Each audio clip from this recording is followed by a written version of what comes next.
بسم اللہ الرحمن الرحیم۔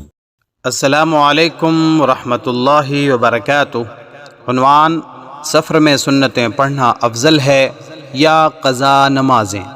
سوال: دوران سفر اگر 77 کلومیٹر سے دور 15 دن سے کم قیام ہو تو قصر نماز کا حکم ہے، جس میں فرض ہی ضروری ہیں۔ سفر اگرچہ آسان ہی کیوں نہ ہو اور سنت مؤکدہ چھوڑنے پر گناہ نہیں ہے۔ معلوم یہ کرنا ہے کہ کیا سنت مؤکدہ کی بجائے قرآن کریم کی تلاوت، نفل نماز، دوسرے اذکار یا قضا نماز کا معمول بنا سکتے ہیں؟ جواب: مسافر اگر دوران سفر کسی جگہ ٹھہرا ہوا ہو اور اطمینان کی حالت ہو تو اس کے لیے سنتیں پڑھ لینا افضل ہے۔